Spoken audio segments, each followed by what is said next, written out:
Hello, muscle machiners. Yes, I just made that up.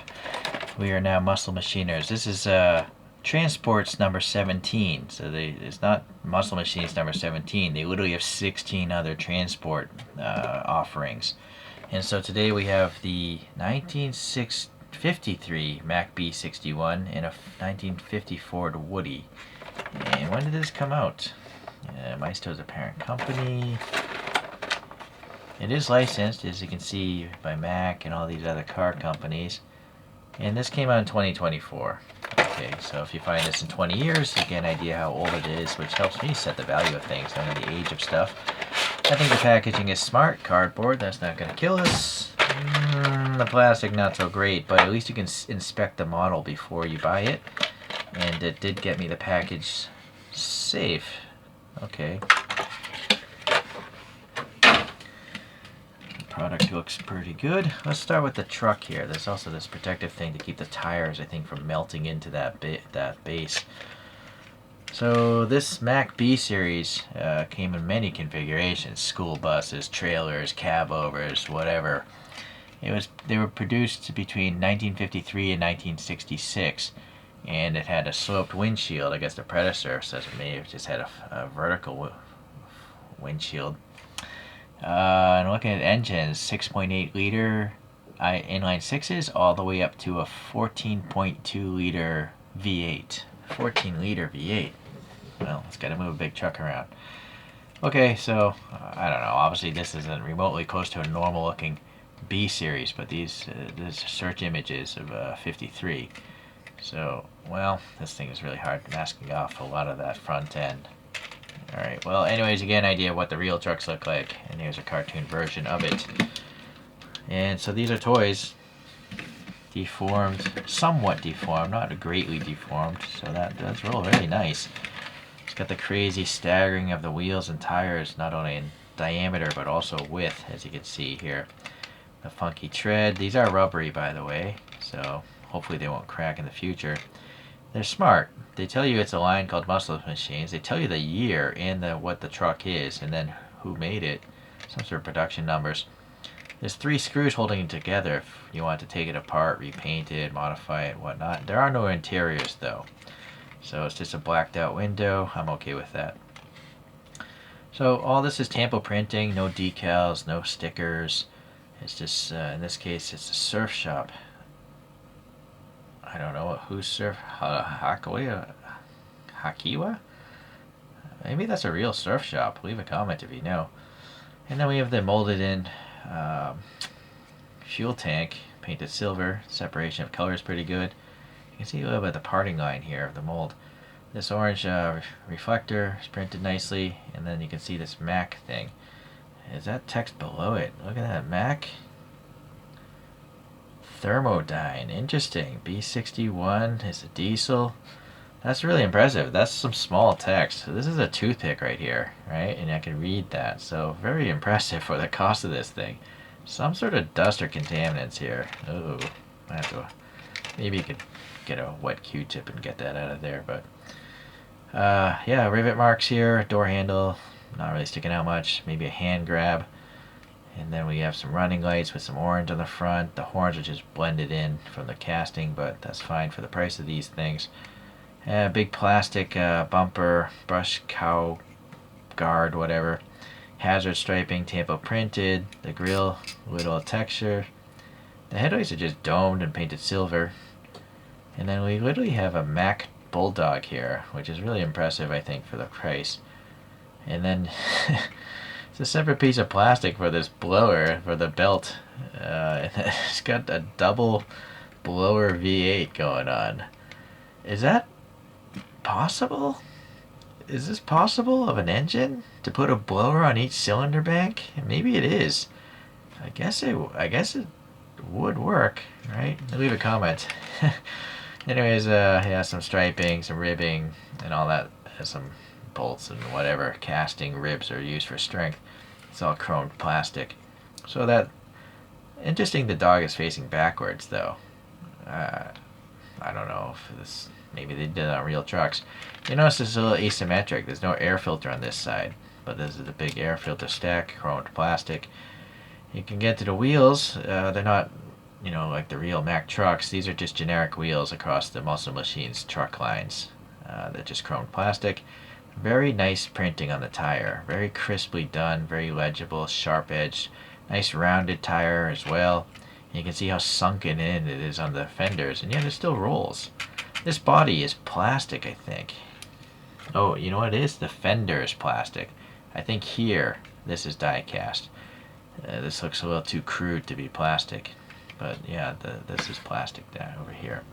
So then we have the exhaust pipes bending upwards. Chromed plastic again, and they have very deep recesses, so tubular. Ooh, well, be careful about that though. Okay, so then the giant rear tires also have Firestone on there, and it's the same sort of design, 5 spokes, but they for some reason have all these weird perimeter dots. Not perimeter, I guess they'd be central dots. Concentric dots. Again, underneath the fender. Little license plate area, just bumps painted red for the backup, not the backups, brake lights, reflectors, and then up here we have a rear window, some sort of stop for the vehicle, a nice diamond plate pattern, and sadly these little wheel stops are really short. I wish they were higher, and you can pull that out so it can tilt down onto the tabletop. And then also, it's like a T-shape here, as you can see. So that's what's keeping it from sliding sideways. But it's kind of wobbly here. Okay, well, all in all, it's pretty cool. This is the first time I have this Mack B-61 casting, so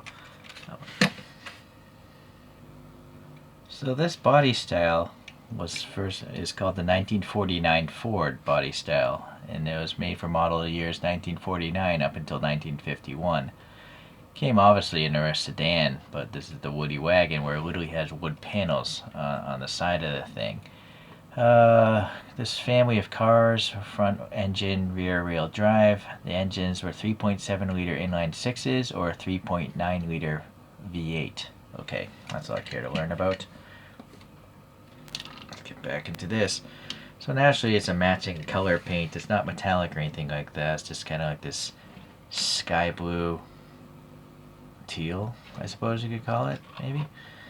The wheels, old school hubcap kind of wheels, painted silver, and the matching body color is nice, but then the lips are chromed plastic, so three colors and textures here. Nicely, even more rounded tires in the truck, but not the best paint application. But at least they're circular, so that's good. Not on the back side though, so you can't, if you have a problem, I mean, you could flip the tire around, but you'll have to flip all 4 of them around, so that's unfortunate. Okay, we have this, just an open exhaust, no muffler at all, some bolt holes there, and then we have the surfboard here at 1950, and then a physical wood texture with some, different color paints, and I guess these must be like some sort of nail or rivets to hold it onto the car. So this plastic is actually inset into the die cast. Maybe not the greatest right there, but yeah, okay. And then this is just painted black, so that has nothing to do with this interior piece. Or this has no interior piece at all. This is just the casting painted black. Alright, let's continue with the side though. Yeah, huge staggering of the rear tire and wheel. You can't even see part of the wheel under this fender. It's crazy. The front's mostly exposed. Oh, this one wobbles quite a bit. It's that tread making that funky sound. So yeah, look at the width of the tires now. Yeah, so they have to move these inboard quite a lot to clear the casting. 2 screws holding this one together. So brand, line. But where's the actual description of, oh here it is, 1950 Ford, so that's nice. And a leaf spring suspension apparently. Okay, on this side it's a mirror image it looks like. The door handle sticking out a little bit, painted silver. Okay, it's going around to the front. A little silver. Nope, it's a totally inserted piece of chrome plastic. That is not unexpected. Yeah, I'm just used to painted headlights by this brand. It's interesting they would do this effort. Instead of, if you're going to make a separate piece ideally it'd just be clear plastic so it looks like a real headlight. Yeah, anyhow. Very elaborate grill. Pretty deep in here. And then this separate chrome bumper, with the bumperettes. Nice plastic stuff. This looks like an opening hood to me. Is it? You know what it is? I don't think it opens. What it is they're gonna have or they already have a version where this hood has a giant blower. That's the thing with Muscle Machines. But honestly, I'm not a fan of the giant blower look. I would just prefer cartoon cars. So this to me looks a lot better than something with a giant engine sticking out of it. In fact, I'd rather also have this semi-truck just not have that giant engine sticking out of it. Just, deformed. That's all I really care for. Alright, well, anyways, some silver paint. Not really close to where it belongs, I think. But, oh well. These two stripes, though, pretty nicely done. They seem to be running along with each other. So that surf shop thing again, and then we literally saw these surfboards come out, and they're raw yellow plastic with the Tampa print of that surf shop, and it's legible, very nice.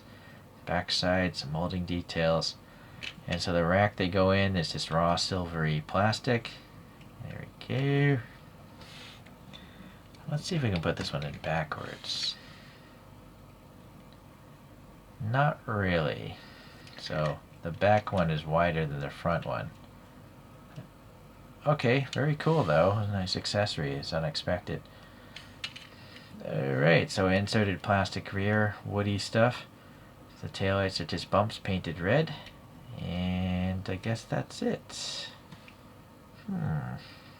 Yeah, pretty cool. Let us look at some other Muscle Machines trucks. Here's a Mack also. This is a 685 ST if I recall. Yes, it is. That's why there should always be text on the bottom of a model, so you know what you're talking about. I think I actually prefer the more modern one there.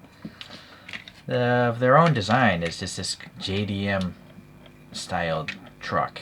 It's not a real truck in real life, but it does look like a Japanese kind of truck. So,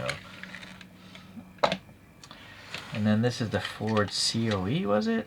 Yep, 1950 Ford COE C60. And this is actually a pretty small one compared to the others. Granted, these two are 2 axles. These have 3 axles. And there's variations of these back ends that Muscle Machines does. Yeah, so, I just prefer these because they don't have giant engines that totally block off the windscreen. But they're still deformed, obviously.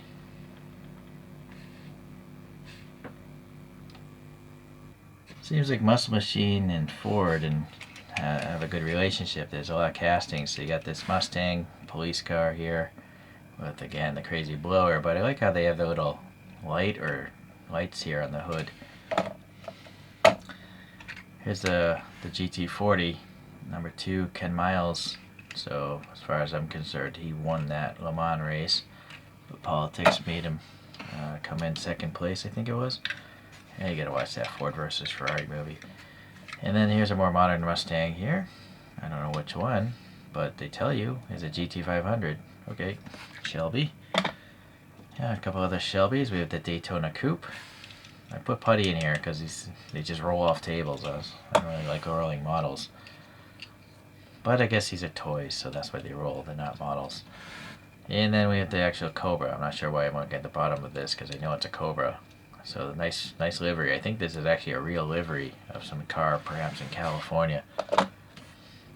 So being tuned, they're not to scale or anything like that. They're just trying to fit the same standard size tires, and so some are smaller and bigger than they should be. But I'm okay with that.